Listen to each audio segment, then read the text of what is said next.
Qu'est-ce que pour vous la différence? Pour moi, la différence, c'est la différence de handicap, de religion et la différence de choix. Il y a plusieurs différences. La différence de couleur, la différence de religion, la différence de choix, tout simplement. Pour moi, la différence, ça peut être à deux niveaux. Soit des différences physiques, genre il y en a qui vont être gros, maigres, voilà, soit des différences de religion ou de pensée.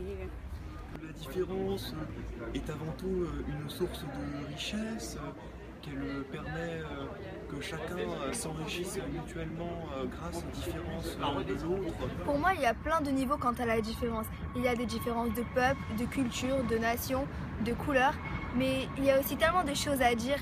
Il y a des différences concernant la manière dont on s'habille ou la façon de parler ou la façon de penser, de réfléchir. Est-ce que ça vous fait peur? Oui, ça me fait peur car aujourd'hui, dans le monde où on est dans un monde où la société n'accepte pas toutes les différences et il ne faut pas trop les montrer ces différences car on peut risquer d'avoir de la discrimination, du racisme, de l'antisémitisme et ça peut faire preuve après de jugement pénal. Non, pour moi ça me fait pas peur la différence parce que la différence ça fait notre richesse.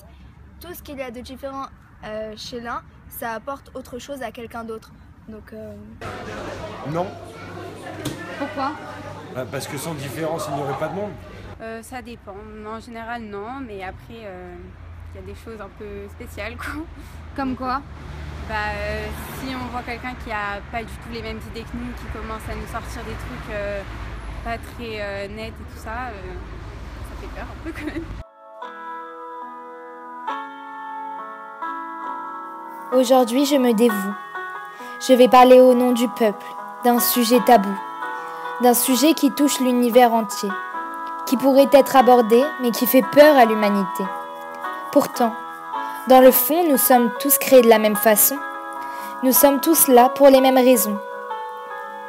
Nous voulons simplement être heureux. Mais si la différence n'existait pas, nous serons juste copies conformes à un modèle unique. Je n'arrive pas à comprendre comment des humains peuvent être dérangeants car ils sont catalogués de différents.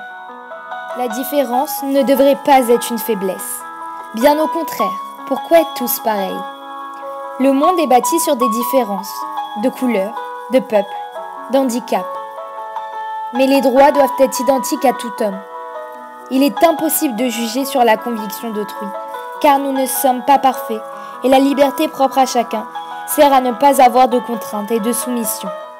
La diversité individuelle est une source d'enrichissement dans ce monde qui voudrait l'uniformité des volontés et de la pensée.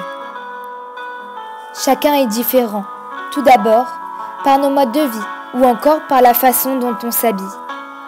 L'homme a besoin de s'affirmer par peur d'être confondu ou de se perdre en tant que lui-même.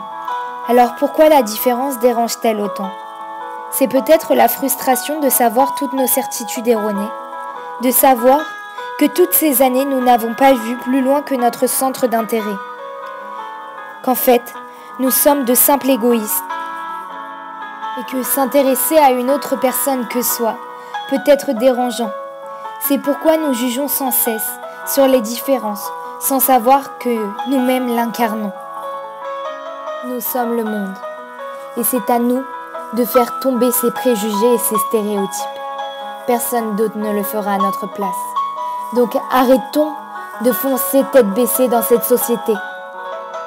Il faut affirmer notre volonté et arrêter de suivre les idéologies de certains. Les démagogues ont réussi à faire de nous des êtres sans cœur, vulnérables, ne pouvant pas agir de nous-mêmes.